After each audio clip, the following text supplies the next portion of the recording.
Some roads in life we choose ourselves. And some roads choose us. I am a man born in 1992. And for many years, I thought I understood what love is. What family is. What loyalty means. But one unexpected moment near a small pharmacy in the summer of 2023. One hug. One question. You didn't recognize me. Shattered the life I knew and built a completely new one. This is the story of how I lost a marriage. Fought for my family. Lived two parallel lives. Fell in love like an 18-year-old boy at the age of 31. And how another man's child became my own. This is the story of how a house without love found a heartbeat again.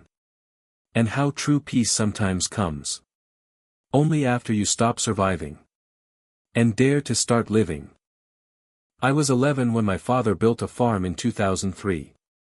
Sheep, wide fields, warm summers, a simple life, but a happy one. Every school break, every weekend, every summer. I was there. The farm felt like a second home. In 2006 a young couple moved there. They had a 3-year-old daughter. Her name was Jenny. She followed me everywhere. Like a little sister who trusted me, adored me. Copied everything I did. And always wanted to be near me. For 3 years, she was part of my childhood. And then, in 2009, the farm was sold. Her family left. Our connection disappeared. I never saw her again for 14 years. After school I went to university. I got married. My family grew, 5 children. Life seemed normal. Work, home, responsibility. But in 2021 I moved to another city. And everything collapsed. I couldn't find a job. Not for months. Every day felt like a war for survival. My wife, a medical worker, always had work. And that only fueled the arguments between us. Money problems tore our house apart. Tension grew, shouting grew, exhaustion grew. And inside me a painful thought took root. Without money, you are nothing to anyone. That dark truth lived with me for 2 years. In 2023 I made the hardest decision of my life. I took my remaining savings. Borrowed money from my father. And started my own business. I worked like a machine. Leaving home early, returning late. Barely seeing my children. Barely sleeping. My life became work and silence. And then, on one ordinary summer day, after a long shift, I stopped at a pharmacy. A normal stop.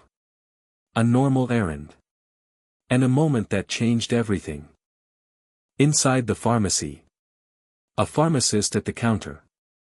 A young mother with a stroller at the register. She turned, looked me in the eyes, and asked my name. I confirmed it. And then she hugged me. Tightly. As if she knew me for years. I froze. Who was she? Why was she hugging me? How did she know me? She saw my confusion and whispered. You didn't recognize me. Her face was familiar. But buried deep in old memories. And then she said. It's me, your little sister from the farm. Jenny. I felt the world stop. I hugged her back. We talked right there, outside the pharmacy, for 20 minutes. And I learned. The child in the stroller was her 9-month-old daughter. Her husband left before the baby was even born.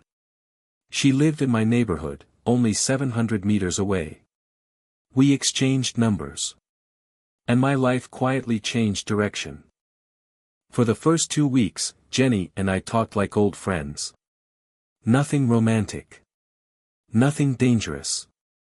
Just calm conversations about life, work, and her daughter. Every evening she was putting her baby to sleep. While we messaged each other. There were no hints, no tension. But there was warmth.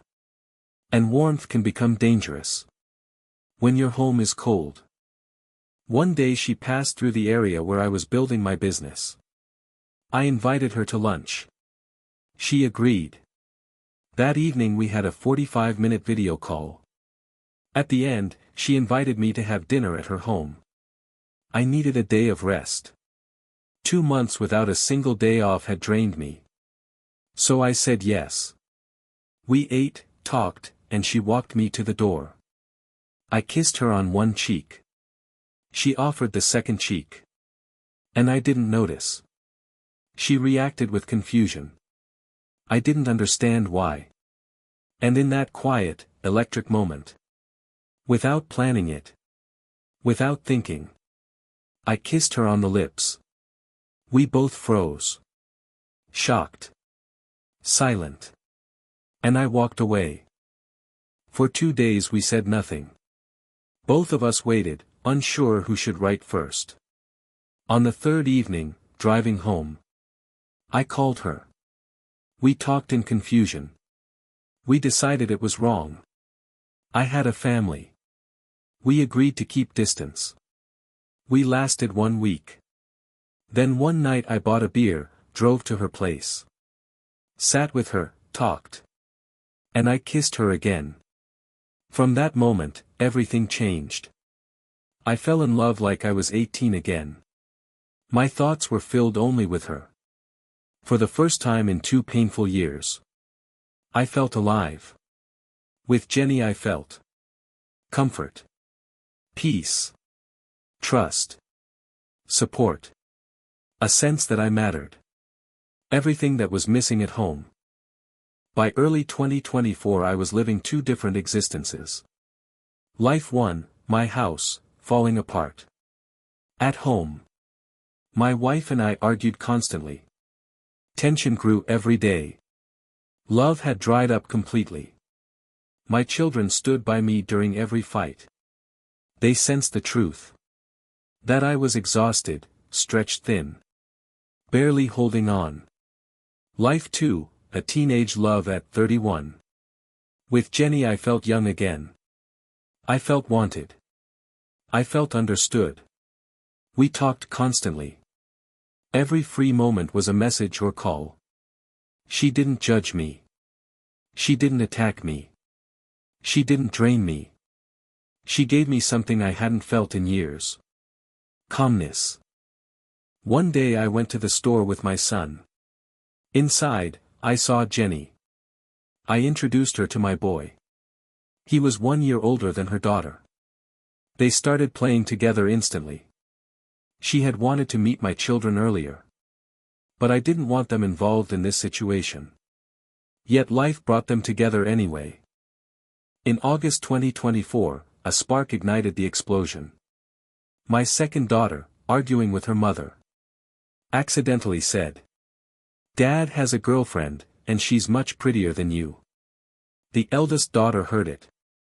And immediately wrote to me. I drove home instantly. Knowing everything was about to unravel. My wife stood in the yard, waiting. Her eyes demanded the truth. I looked at her and realized. I can't lie anymore. I told her everything. How I met Jenny. How we reconnected. How things developed. She went into her usual pattern. Blaming me. Crying.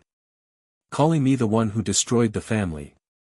Saying the kids would become living orphans. And something snapped inside me.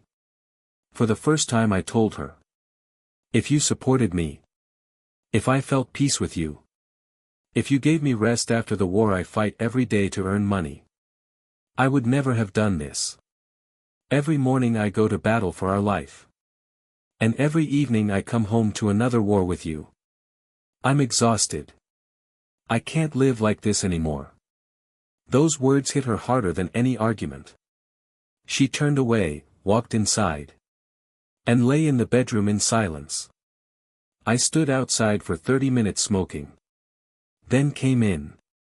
She was still in bed, thinking. The next morning she said something. That shattered every remaining part of my old life. She said she was leaving. She wanted. The youngest child, only 1.5 years old. An apartment for 6 months. And later, a separate home. I agreed but adjusted the plan. I would pay 1 full year of rent. I would buy her a home within 5 years. The children, stay with me. She could see them anytime. We reached a compromise. There were only 2 weeks left before the school year began. A time when children should feel stability, routine, and preparation. Instead, their mother packed her things. And simply left. No long conversation. No goodbye speech. Just silence, and the sound of the door closing. For me, it was a brutal shock. I stood in the empty house not knowing what to do next. I didn't know how to cook properly. I didn't know how to manage everything alone. But my daughters. My incredible daughters stepped forward like little mothers. They loaded the dishwasher. Washed and folded the laundry. Cleaned the kitchen. Helped with the younger kids. Together we wrote lists for school and kindergarten supplies. They saved me. The real crisis was my youngest, only 1.5 years old. In the summer, the older girls helped watch her. Before that, my wife stayed home on maternity leave. Now she was gone. And in 10 days school would start. I searched for a nanny. None were available. No one fit. I had no choice. I had to send my youngest to kindergarten as well. It was painful. But necessary. Fortunately, by this time, my financial situation had stabilized enough to handle all these sudden responsibilities. The first 5 days after my wife left, we lived on fast food and quick meals. I realized, this cannot continue. The children needed real food, real order, real warmth. So I asked Jenny to come in the evenings and cook dinner. She agreed immediately. No hesitation. Every day until the school year started. She came with her daughter. Cooked for us. Organized the kitchen. And the children helped her with everything. I watched as my kids and her daughter slowly bonded, quietly, naturally. As if they had always known each other. The house felt alive for the first time in years. One evening I came home very late. Jenny had fed everyone. Cleaned the kitchen. And put all the children to bed. Her daughter fell asleep in the hallway. Seeing that, I told Jenny. Let her stay here tonight. Let both of you stay. She agreed. And that night became the beginning of a new chapter in our lives. She started staying over 3 to 4 times a week. Not as a guest, but as someone who belonged there. The house, once cold and silent, was warm again. At the beginning of 2025, I sat down with my children and told them I wanted Jenny and her daughter to live with us permanently. They agreed without hesitation. Because they already felt her presence as family. I talked to Jenny. She agreed to move in. And so, she did. By early 2026, we had lived together for a full year. And for the first time in more than a decade, I felt peace, stability, warmth, real happiness. Jenny's daughter became fully part of our world. My kids accepted her naturally. They loved her. And I now truly felt. I don't have 5 children. I have 6. Jenny loved them back. Talked with them. Helped them through problems. Supported them emotionally. I watched a bond grow. That was bigger than anything I expected. The house finally felt whole. Legally, we are still not divorced. But emotionally, that chapter is closed. She sees the children once a month. Sometimes at our place. Sometimes she takes them out. We barely talk. There is no connection left. Her parents came only once in 1.5 years. For 3 short hours. Then left. Never returning. Jenny became more family to my children than their own grandparents. Several times I asked Jenny if she wanted to make our relationship official. To tell everyone. To register our marriage. She said, "I don't need everyone to know. I just need peace." And I understood her. Right now, we don't plan to have more children. But she is only 23. Maybe someday we will. Or maybe we will stay as we are. A family of 8. Time will decide. Now, in 2026. I finally understand the truth about my own life. I didn't just lose a marriage. I didn't just meet someone from my childhood. I didn't just start a new relationship. I rebuilt myself. Piece by piece. Wound by wound. Mistake by mistake. For years I lived as a man who was slowly dying inside. From exhaustion. From financial pressure. From arguments. From loneliness inside a marriage that no longer had love. And then life threw me a connection I never expected. Not a fantasy. Not a perfect story. But a human being. Whose presence brought peace. Instead of war. Jenny didn't save me. But she walked into my life. At the exact moment. I stopped being able to carry everything alone. And sometimes that is enough. To change a destiny. Home used to be a place where my chest was tight. Arguments waited behind every door. Mornings felt like battles. Evenings felt like another battlefield. Now home is children laughing. The smell of dinner in the kitchen. A small girl who runs only to hug me. Quiet conversations at night. Peace that I never had before. I learned something important. A family is not the house you live in. It's the people who choose to stay. My wife chose to leave. Jenny chose to stay. And my children chose Jenny too. That truth is simple. And powerful. People might think I regret what happened. But the truth is more complicated. I regret the pain my children felt. The tears they saw. The confusion they lived through. But I do not regret finding peace. I do not regret choosing happiness. I do not regret building a future where my children feel stability and warmth. Because a man who is dead inside cannot raise healthy children. Only a man with peace in his heart can do that. If you told me in 2006 that the little girl who followed me on a farm would return into my life in 2023 with a baby in a stroller and heal a house that was falling apart, I wouldn't have believed it. But fate doesn't ask you. Fate doesn't warn you. Fate doesn't explain itself. It simply brings people back. When the time is right. Jenny came back. When my life was collapsing. And somehow helped me build a new one. Not because she tried. Not because we planned it. But because sometimes two people are simply meant to cross paths again. In the end, this is not a story about betrayal. Not a story about divorce. Not a story about struggle. This is a story about survival, growth, responsibility, pain, rebuilding, and choosing the life that makes you whole. I am a man born in 1992. A father of 6. A man who broke, fell, and stood up again. My life is not perfect. My choices were not perfect.